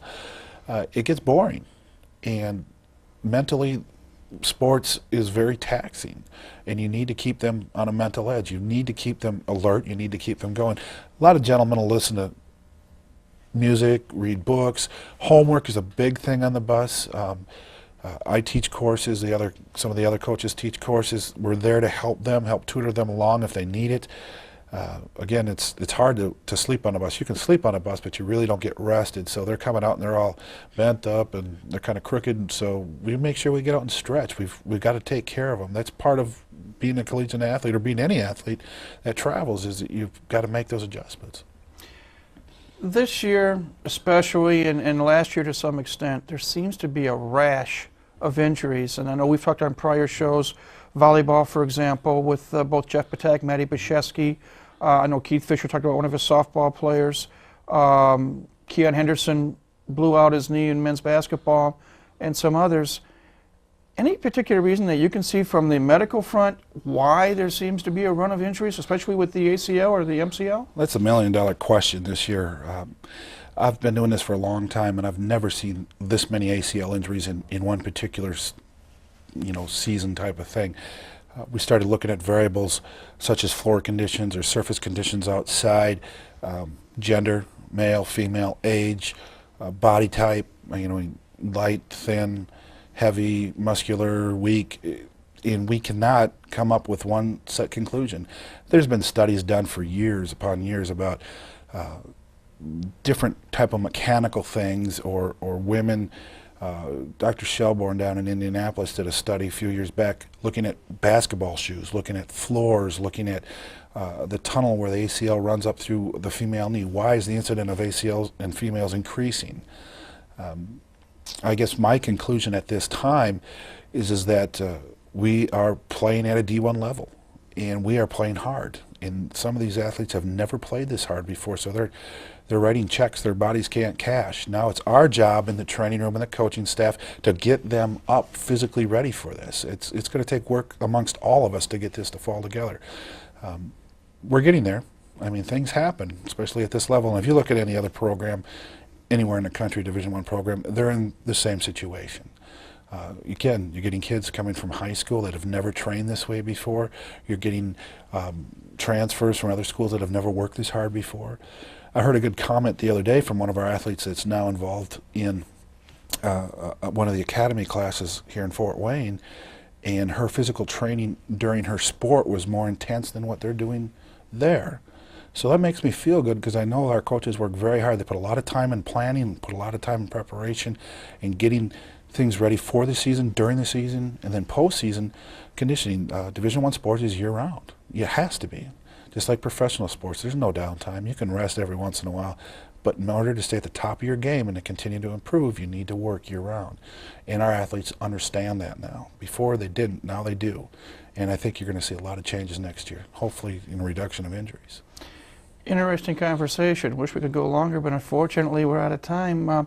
Thanks for coming on. I always enjoy chatting with you, and so you're in a unique position because you get to work with the athletes and the coaches, and you get to see a lot of things. But you and Scott do a great job, and continued success running the athletic training staff here at IPFW. Thank you. Dan Fox has been our first guest, head athletic trainer here at the university. We'll take a break, and when we come back, we're going to talk with a couple of assistant coaches here on staff in the areas of scheduling and recruiting. So please stay with us. Mastodon Spotlight returns in just a moment.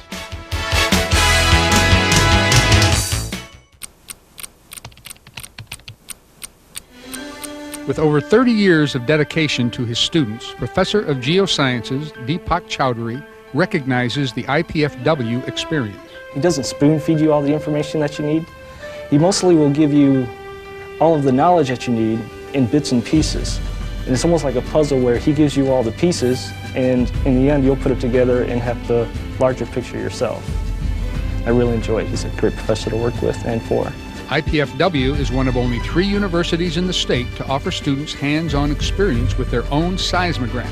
This gives Dr. Chowdhury great pride, but it is the interaction with his students that has kept him teaching.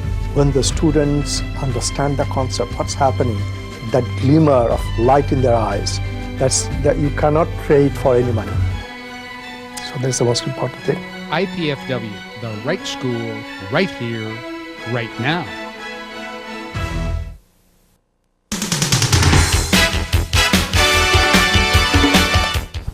Welcome back to Mastodon Spotlight.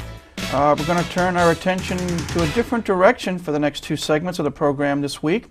We're going to talk about recruiting and scheduling, and want to look at it from a little different angle than what you may think. And kind enough to come on the show and talk about recruiting and scheduling to my direct right, Colin Leiter, assistant women's volleyball coach, and to Colin's right, Mike Harper. Whether you want to say assistant coach or second banana, or actually the architect behind the men's and women's soccer teams. I'll let you and Terry fight that out. But again, welcome back to the program. Recruiting. The general person who, or person who watches on TV or follows athletics, be it on TV, radio, and the newspapers, I would believe their first thought of recruiting means that an athlete is wined and dined by coaches and schools. Fact or fiction? Definitely fiction. The NCAA has so many rules right now as to what you can give a student, what you can say to a student, when you can say it to them. It's very difficult to actually wine and dine a potential student athlete. Mike, want to add anything to that? I'd have to agree with him. There's so many restrictions from the NCAA these days that it's very tough to get away with anything and do anything for these kids. We stay in contact with them as much as possible via email or phone, but even there's restrictions on that. So it is tough, but we do everything we can within those restrictions to take care and stay in touch with these athletes. It's very important. If we can, let's do a chronological, what's the word I'm looking for? Let's go from A to Z in what recruiting an athlete, what it entails. You mentioned keeping files on it. When do you actually start keeping tabs on a potential student athlete? For a long time, I know I was under the belief, well, junior year, maybe senior year of high school. Maybe if they're an exceptional athlete, maybe look at them sophomore, you get the word, but it goes even earlier than that, doesn't it? Yeah, I think so. For soccer, definitely. Now we made the transition to Division I, we are slowly but surely starting to look at younger kids for the future. Terry and I both coach club teams here in Fort Wayne, and we go to tournaments, and we're always looking at freshmen, sophomore, and juniors for potential recruits in the future. This is going to help our program out in the long run, but for the past couple of years, we've just been looking for seniors just to make that transition. But slowly and surely, we're making the progression down towards the younger kids. We even have names of 8th graders, 7th graders that we've been told that are going to be really good players. So. And Colin, with women's volleyball, where's it start for you and Kelly? We start probably around the 9th grade also. We do run camps during the summer. We get potential names of area kids that attend our camps. But like Mike and Terry, I'm also coaching a club team. So I go to these various tournaments, and when my team's not playing, I'm out watching other teams play, getting names, coaches' names, contacts, addresses, emails, whatever we can get on future players. In each of your sports, you have various positions. In volleyball, for example, you've got setters, you've got outsides, you've got the middle, and so forth. And now, as you're going to find out this year, as the men have, you're going to have libero. And in soccer, you've got the goalie, you've got the forwards, you've got defense, which some people call fullbacks or whatever. You've got the strikers on the offensive end of it. Do you categorize potential recruits when you first see them by position, or do you look at them in terms of their athletic ability? I think for the most part, athletic ability. We look at if they're a goalie opposed to a field player. We've taken defenders out of high school and turned them into strikers for us, and vice versa. We're out to get the best athlete, and we can put them into spots. Occasionally we will go after, if we need an outside mid, somebody with wheels, left-footed player, we'll go after that certain type of player. But the majority of the time we're going after the best athlete that we can find, and then it's up to us to place them in our lineup. Silly question, I think, coming up, but in the recruiting process, do you draw a line between an individual who is extremely talented, or do you look for someone who can mesh in as a team player that may not have as many standout talents as you might like? Chemistry is very important, I think. In the past, it's been very important to us. We've had great players come through, but not on winning teams because things just didn't mesh together and the chemistry wasn't there. We still would love to have the best talented player and hope we can mesh it in and get that chemistry working. But we just recently looked at a player, I can't give you the name, but was a great player, but we found out he had some troubles with, fitting in and stuff, and we just completely backed away from it because we knew he'd probably cause problems for us. So, how about with volleyball players, Colin? Same thing. Yeah, I think we definitely would try to find the best athlete. It depends on the year. What openings do we have to fill from graduation? In the previous year, we may say we have to get a setter this year, or we have to get a middle this year. But basically, if we find a player that's an exceptional athlete, then we say we'll get them on the court, we'll find a place for them somewhere. But it all depends on who we have back, what openings we need to fill, and what's available out there.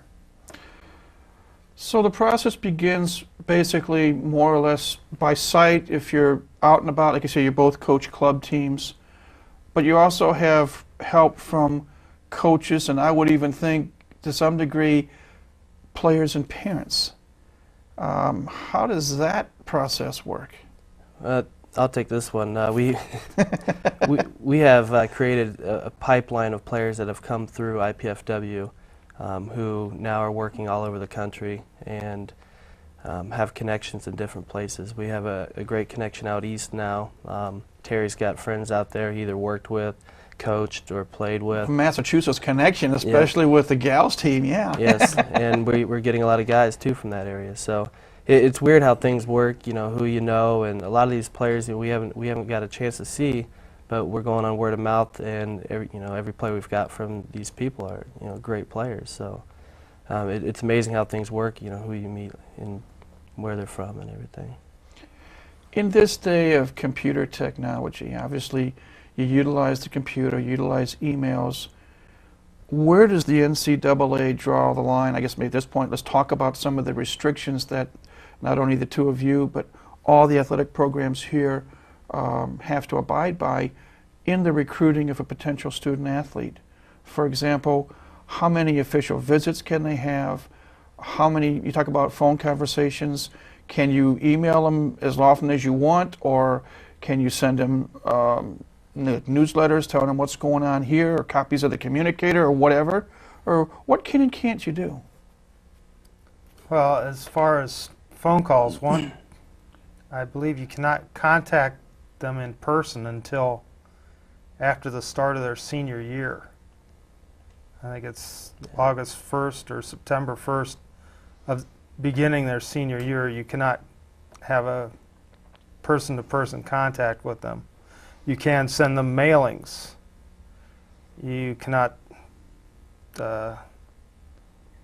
send them autographed pictures or souvenirs type stuff. Once they get into their senior year, you can call them on the phone once a week, and that's the limit.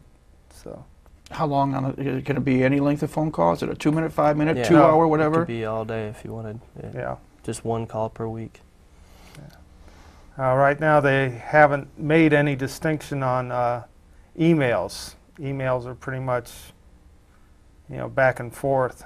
There's no restrictions on them yet, but as soon as somebody starts crying foul, the NCAA will make up a new rule regarding those.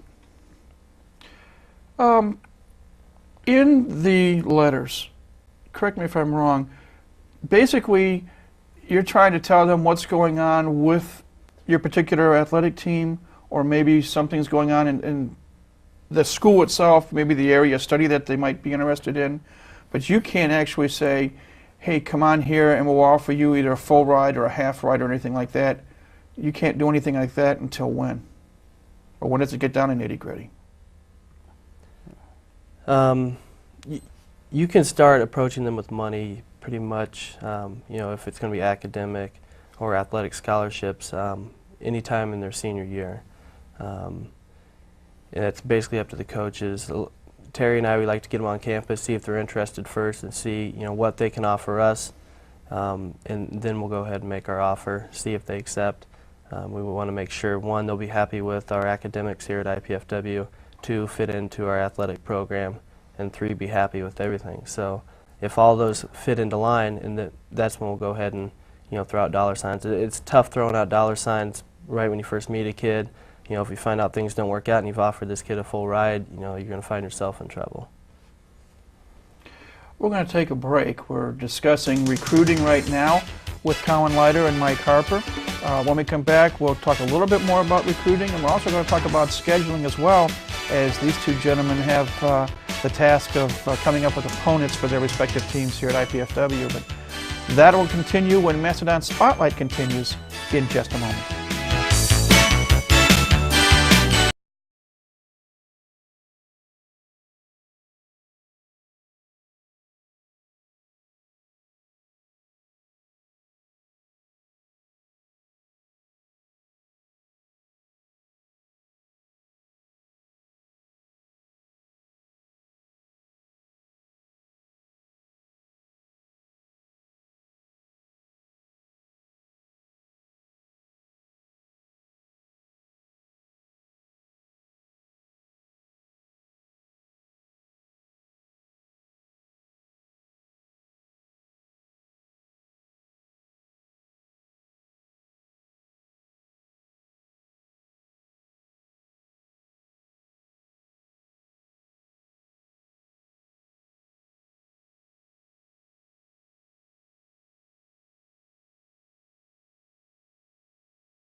I was a liberal arts major in college. I didn't speak a second language.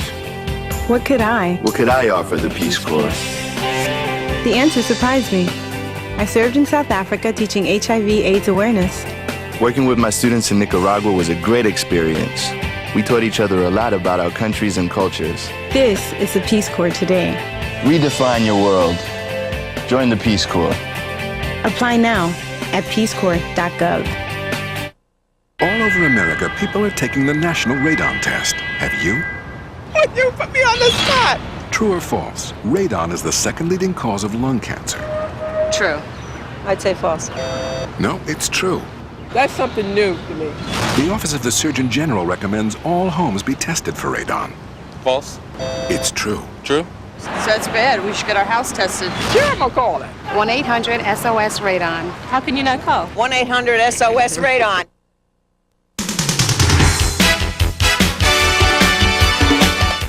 Welcome back to Mastodon Spotlight. We've been talking recruiting of potential student athletes here at IPFW with assistant women's volleyball coach Colin Leiter and assistant men's and women's soccer coach Mike Harper. I want to continue the discussion, gentlemen. We talk about the process. You talk about watching them in tournaments when you can during the summer. Talk about word of mouth. As you said, Mike, you've got a pipeline established with other either former players or perhaps other coaches in different parts of the country. Now let's talk a little bit, and you just brought it up at the end of the last segment. One of the things you can offer is an official visit. Talk about what that entails, either one of you. An official visit entails several things. There's so many different, like we talked about earlier, restrictions on it and stuff like that, now that we're in the Division I mode here. But for us, for a soccer official visit, what we usually do is bring them in. Whether if they drive in on their own, that's fine. We have flown kids in from the East Coast. We'll put them up in hotels. Usually an official visit will transpire in a day, I imagine. We'll usually show the kid and parents around. Sometimes the parent involvement is huge. The parents, if you can sell the parents, you're selling the kid as well. We'll show them around campus, everything we have to offer, all of our facilities, the Hefner Fields, the Plex, Canterbury Green. We'll take them around, show them everything around this area in Fort Wayne. And as far as the restrictions and everything go, you're reading my mind. Yeah, it's tough, and I think Moses Dupree is the man to talk to. Every time I have a question, I'm knocking at his door. He probably hates me to death, but every time we have an official visit, there's always a new question that arises, and he's always there answering. He's very good at his job, and he'll take care of it. You're talking to him in the next Yep. segment. Colin, from the similar situation with you? It's similar. I wanted to bring up one thing. Kids think, you know, hey, I can get a free visit to a college. Well, you've got to submit, the kid has to submit certain things. They have to submit their transcripts, their SAT scores, notification of the, what's it called? A notification of intent to visit? No, it's the group, the certification process. Clearinghouse? The clearinghouse. Clearinghouse. They have to submit all their stuff to the clearinghouse and be recognized by the clearinghouse as a potential athlete. And they're only allowed 5 official visits per person. That means you can only go to 5 different universities throughout your recruiting process. So, and if a kid's going to fly in, we can pay for his flight, but we can't pay for his parents' flight in. So, you know, there are a lot of restrictions out there. I'm going to talk about parents more in a second, but you mentioned, both of you mentioned, in some cases you're flying a potential student athlete in, and you mentioned about a housing. Is that university sponsored? And if so, in terms of the housing, are parents allowed to stay in the same room as the athlete, or do they have to have separate lodging situation? Yes, I believe they are. What we do is get the athlete a room, and it's up to him if they want to stay or not. We've had some where they all stay together, some they get their own, and that's up to them. So it varies, but most of the time they end up staying together. So. I know there are certain periods of time when you can have signings and you can have recruiting visits. It's not a year-round. There's only certain times where you can actually have this situation come about where you can bring potential student athletes onto campus. Do you try to do it en masse, or do you work it on an individual basis based on when they can come in with when you can have them come in? We try to get them in no more than 2 at a time. I mean, it makes it for a better interaction with our kids, because we try to have the incoming student athlete, you know, spend a night with some of our players, and go out and go to a men's volleyball match, say, and then go back and spend the night in one of the apartments of the players. And, you know, just see, you know, this is the kind of life that we provide around here, and these are the surroundings, and, you know, see if you'll be happy with being as part of this family of athletes here. You gentlemen as assistants, you do the grunt work. Sorry, Kelly, sorry, Terry. Guess what? I think deep down they may admit that without people like yourselves, they can't do what they do. But in the recruiting process, when does the head coach really become involved? Colin, start with you and Kelly. Right now, Kelly does the majority of ours. I go out, I'll see a kid, I'll say, here's a kid you need to take a look at. And basically she takes it from there.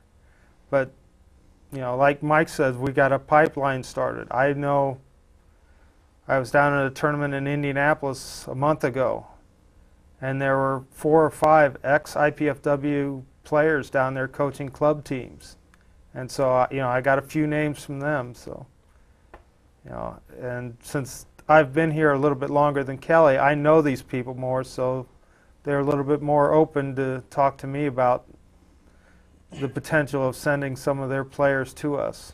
So that's my involvement. Plus, being part-time for so long, and this being my first full-time year, I've never had to do recruiting before. All the head coaches said, no, you worry about your full-time job and we'll take care of that. So it's an eye-opening experience for me this year. Mike, with you and Terry, when does Terry get involved? It's basically case to case, but for the most part, as soon as we get that kid on campus, he's the man. He will sell him. He does an excellent job. I wish I could keep track of how many kids we have on campus that actually sign here, because it's amazing. It seems like as soon as we get them, boom, they're here. I'll go out, maybe establish a contact, watch a kid play, give Terry a recommendation on this kid, but as soon as they're in here, he takes over. I sit back for the ride, and it's amazing what he does. Hopefully next week, if all goes well, we're going to ask you both back along with a couple of other assistants. We hope to have another roundtable discussion, and we'll continue the discussion on recruiting then. But in the brief time we have left today, I want to switch gears to scheduling, because I know both of you are involved in the scheduling of opponents. And in the 3 minutes or so we've got left in this segment, can each of you talk about the trials and travails of scheduling opponents? Colin, start with you first. Well, it's really been tough not being in a conference, because we have to wait until all the conferences post their schedules and then try to work around them. Now, we get lucky the month of September. The first 4 weekends of September are all non-conference tournament weekends. So most of the volleyball community goes out to the AVCA website and says, hey, I'm having a tournament, and posts it on that tournament so that we can go out and say, okay, we've got this weekend open. What tournaments are open for us to go to on that? And we were able to pick up some fine tournaments to go to this coming September. After that, it's, Kelly's on the phone, I'm on the phone, we're calling people saying, hey, we were at your place last year, when can you come to our place this year? Or we're looking for a match, we're going to be in your area, can you fit us in on this weekend? Or what dates do you have open? Not just with volleyball, but Mike, with soccer, and you've got in essence double duty, because you've got both men's soccer and women's soccer.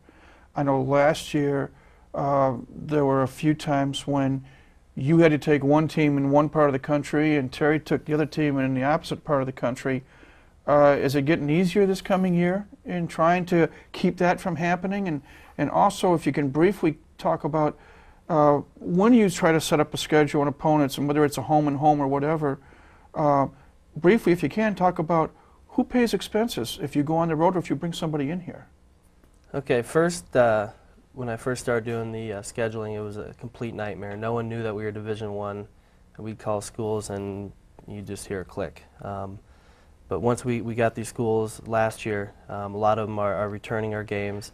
The schedule for next year works out great. Terry and I can make every single game. That's 40 games in, I believe, about 2 months. So amazingly, we're able to make all of them. And as far as paying for teams to come in, we really don't. And other schools in soccer, it's not like it's not like basketball where they give guarantees. Occasionally, they'll give you a deal on hotel rooms and stuff like that. But for the most part, it's, hey, we'll come play you if you come play us the next year. That's pretty much the only mutual agreement we have with teams. I've enjoyed this discussion, and as I said, we're going to continue it next week to some degree as we invite both of you to come back. We're hoping to have a few other assistant coaches as well, and have Roundtable 3. But to each of you, Colin Leiter and to Mike Harper, thanks for coming in, and thanks for talking about what the process really is in recruiting, and to some extent in the scheduling as well. Continued success to both of you in your respective sports in the upcoming season. Thank you. Thanks. Colin Leiter, assistant women's volleyball coach, and Mike Harper, assistant men's and women's soccer coach, have been our guests. We're going to take another break, and when we come back, we will have Moses Dupre, the NCAA compliance coordinator for IPFW, with us, and I'm anxious to ask him a few questions as well as we continue talking about recruiting this week here on Mastodon Spotlight. So please stay tuned. Mastodon Spotlight returns in just a moment.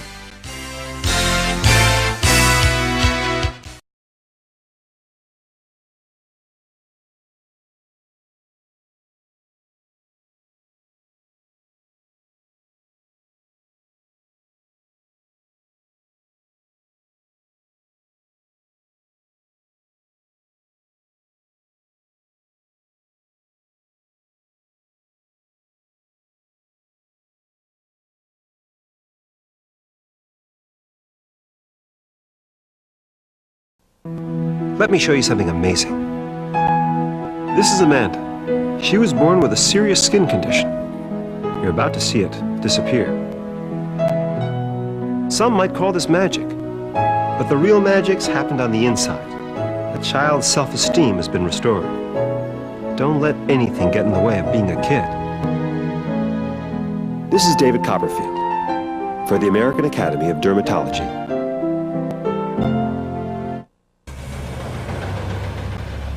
When others can't understand you, Excuse me, could you tell me where the Blackstone building is? Ding-a-dong, hee-haw? and you can't understand others, Excuse me, could you tell me where the Blackstone building is? then you have a clue what it's like to live with a communication disorder. The Blackstone building.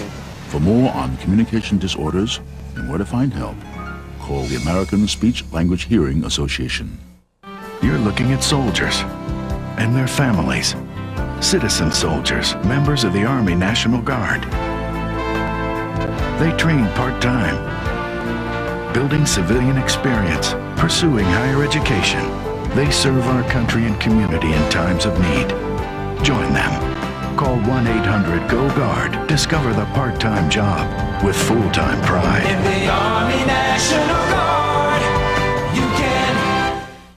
Matthew Shepard died after he was beaten and tied to a fence. 2 men have been charged. One pleaded guilty. You know, my biggest regret after walking into the hospital and seeing him was I didn't tell him enough as a father that I loved him. The thing that I've learned most is that your son is your son and your daughter is your daughter, regardless of whether they're straight or gay.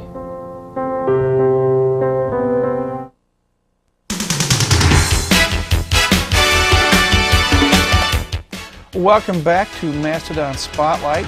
For our final segment this week, we're pleased to have back with us again the compliance coordinator here at IPFW, Moses Dupre. Moses, welcome back to the program. Nice to be here, Mike.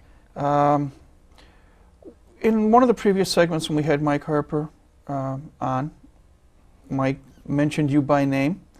We've been talking the last 2 segments about recruiting primarily, got a little bit into scheduling, but want to go back to the recruiting process. And we've been trying to somewhat educate our viewers this week what the recruiting process is all about.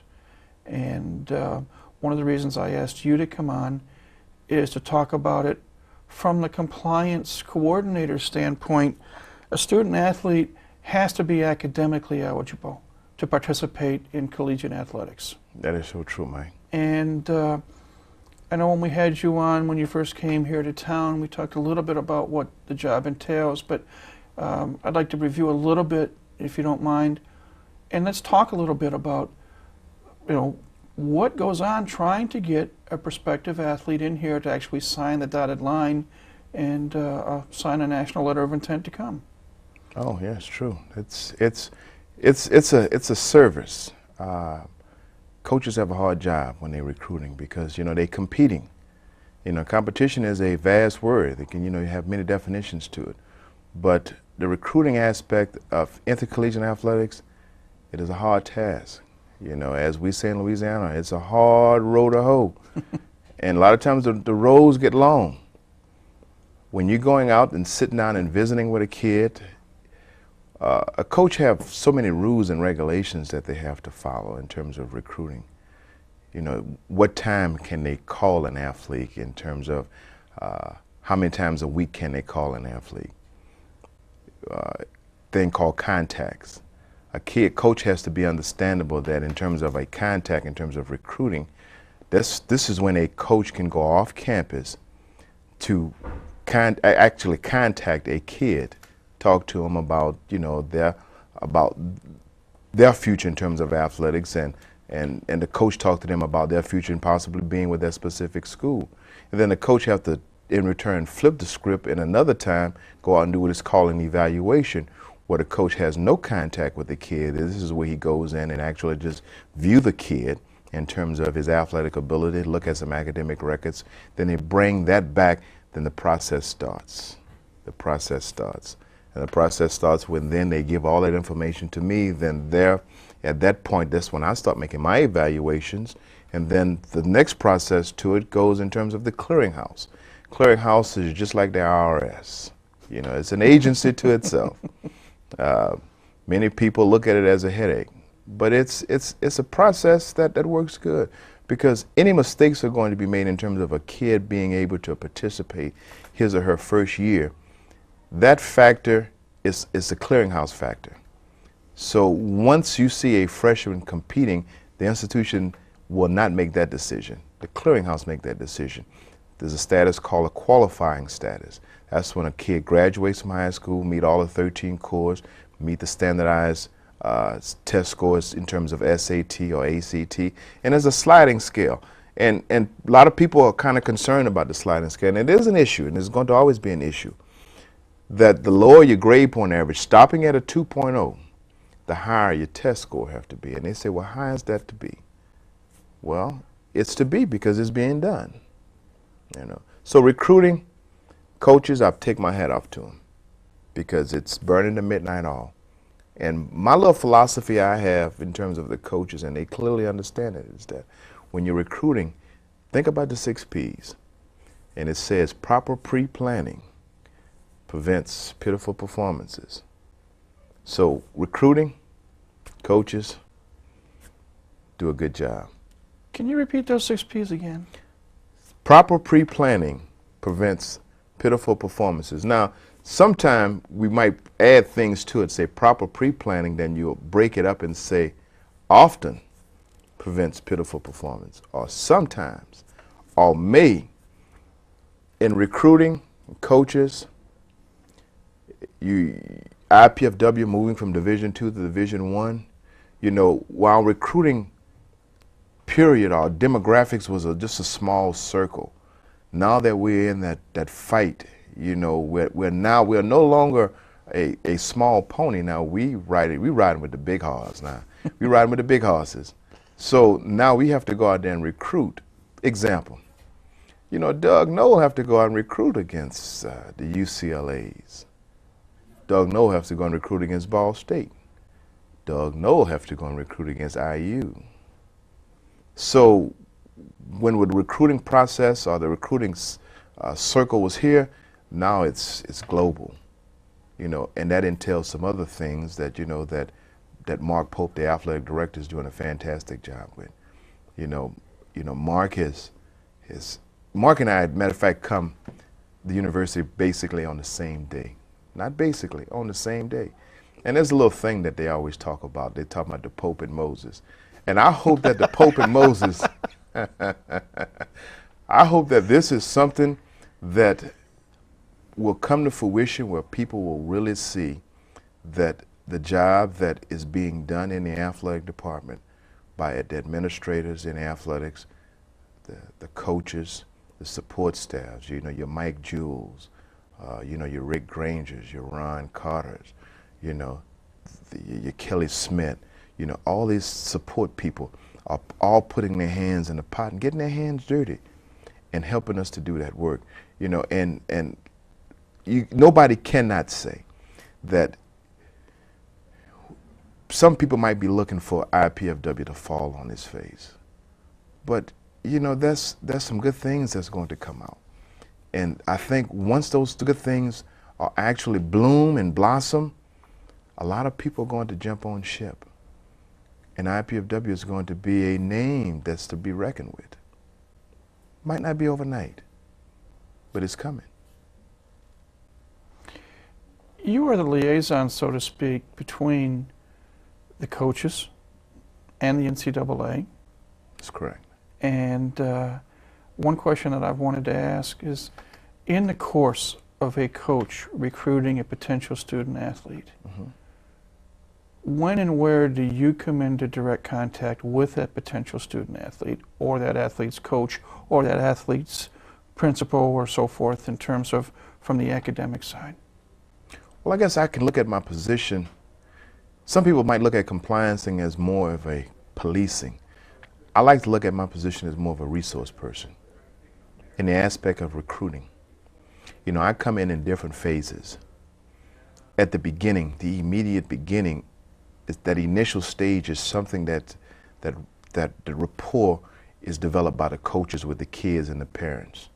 After the coach becomes comfortable and realizes that, well, this is a kid that I would like to bring into the fold, into the IPFW fold, then there Moses become a vital part of it. The name is then presented to me. We go out into a system which NCA have, which is called a compliance assistance software, with some things we can do relative to that specific person name. And there's a thing that we go out and put their name and social security number in what is called a clearinghouse database. This database tells us whether or not this person has applied to the clearinghouse, and if they did, what has been submitted by the high school or what has been submitted by another institution relative to that specific student. So I become involved almost immediately, and I say almost immediately because the coaches then will first of all have to make a decision as to whether or not they want to pursue. Once they make that decision, then my office becomes totally involved in it. Mike Harper says that he basically harasses you a lot. What are some of the questions that he does ask in generalities when he does come to you? Mike, good guy. I tell Mike, he's all right, just the world wrong. Mike wants to learn. Mike is a young man who to me, he inspires to be a head coach, and that is good. That's something that's admirable to him. The concerns that Mike have, and I think is more concerns than questions, is that what is it that in the recruiting process that he can do to make sure that he's covered all his bases? And when he comes to my office, Mike always comes in with specific, and I don't like to say questions, he comes in with specific concerns, because I think what he's dealing with it from the heart. He wants to, first of all, ensure that when he goes out and speak to a recruit or a parent, that what he says is factual, that what he interprets is factual. And then that's where my office comes in at. And I said, not policing, but resourcing now. So his the questions that Mike normally posed to me is that, what is it that we can do that will ensure that IPFW, and he's always concerned about the whole program, that IPFW will not be sanctioned or fall into some type of violation. And, a question like, what is it that we can do for a kid when he comes in on an official visit? What is it that we can do for a kid when he or she comes in on an unofficial visit? And a lot of things that questions or concerns that coaches ask, that allows my office to develop certain forms. So there is a form that you can come to in the athletic department at IPFW that tell you exactly what you can do for a kid on an official visit and what you can do for a kid on an unofficial visit. So that's some of the major things, that some of the concerns that Mike has. What are some of the big differences? I don't have too much time, but between an official visit and unofficial visit, what can and can't they do, for example? Well, the simple thing in terms of the difference is that on an official visit is paid, we pay. But in order for us to pay, that the kid must submit a transcript and a test score.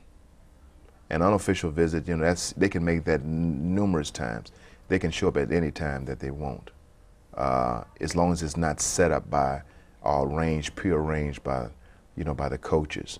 But kids will normally just pop up, and that's an unofficial visit, so you can do that at any time. So that's the difference. One is paid for and one is not. Final question, I think, because we're just about out of time. Yes. Your particular relationship with the NCAA. Some people view the NCAA as a god, and some people view the NCAA as the devil. Where does it fall in your eyes? And really, realistically, what is the relationship like between the NCAA and IPFW? I think we have a good relationship with NCAA. And let me not say think. We have a good relationship with the NCAA, because any type of concerns that we have, or any type of concerns I may have that I can't, I guess, clearly interpret to the coaches, I have that liaison person that I can call at NCAA. But I like to always use what Mark Pope said. The NCAA is more of, it's one of those facets where he's a judge, jury, and executioner. So we have to walk softly when we come around NCAA, but we don't have many concerns with that, because we forefront with everything that we do with at the athletics department in terms of NCAA. And I think we have a good nucleus of people that we can always call, and they will provide us with the instructions that we need in order to keep IPFW at a level that's not only going to keep us competitive, but it's going to keep us out of that mode of violations, i.e. whether they're going to be major or secondary. I've enjoyed the conversation. This week we've learned a lot, listening to you, listening to Colin, listening to Mike in the area of recruiting and what it takes to get a student athlete here. I know you've got other commitments, but I appreciate you taking a little bit of time from your schedule to come in and talk to us. As always, Mike. Appreciate the help, and get healthy, and we'll talk to you down the road. Thank you, Mike. Moses Dupre has been our guest, the compliance coordinator here at IPFW. We thank Moses. We thank our other guests as well. Colin Leiter, assistant women's volleyball coach. Mike Harper, assistant men's and women's soccer coach. And I'm almost forgetting who I had the first guest. Our trainer, Dan Fox. Dan will kill me for forgetting him momentarily. But we thank all of them for coming on the program this week, as we thank you, the viewer, for tuning in each week to see what's going on with IPFW athletics. We invite you to come back next week. If all goes well, we'll have Roundtable 3 with some of our assistant coaches. But until then, this is Mike Maas saying have a great week, and go Dons.